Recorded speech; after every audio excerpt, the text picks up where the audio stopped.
Uden for Folketeatret er en gammel kending af dommerpanelet nu vendt tilbage. Og denne gang har han taget sine venner med. Erik, Mads, Jonas og Nikolaj bliver trænet af Ole. Og nu er det deres tur til at vise, hvad de kan. Tro på, det kører som en drejer, ikke? Aftale. Hvad hedder I? Jeg hedder Erik. Erik. Nå. Og det er Jonas, Mads og Nikolaj. Nå, velkommen.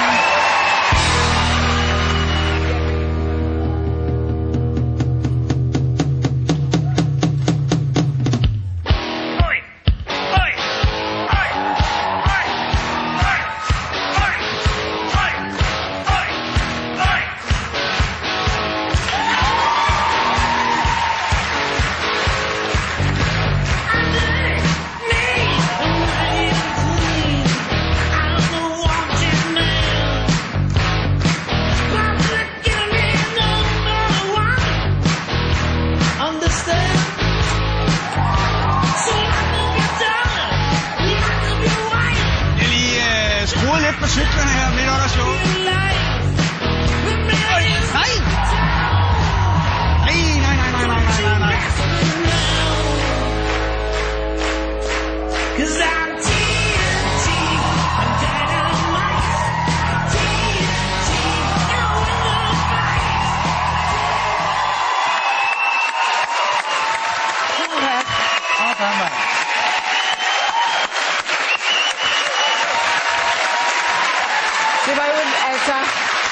Det var jo så hjertet sad op i halsen på os. Jeg synes, det var fantastisk. Det er noget af det bedste, vi har set her på showet indtil videre. Tak. Men altså samtidig,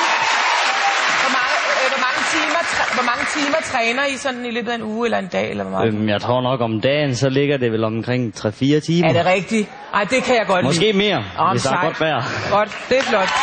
Det er godt at høre, at der er noget målrettighed. I skal også huske at lave et lektier. Ja, det vil jeg også sige. Det gør vi også. Det gør I. Det er godt, og så får I et ja.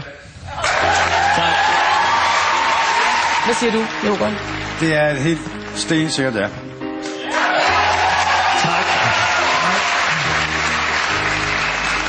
Ja, men altså, selvfølgelig får I også et ja fra mig.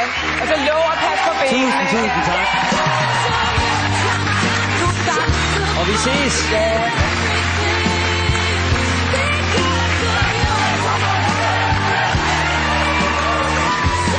Sådan, dreng. Godt gået. Godt gået, dreng. Ej, hvor er det søde.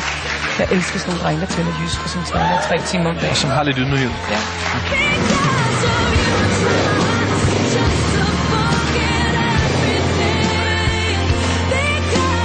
Nej. Det er den, jeg er mest stolt af. Det betyder meget mere, end at jeg selv er gået videre, fordi det er sporten, og det er de dygtige unge mennesker, og det er fedt.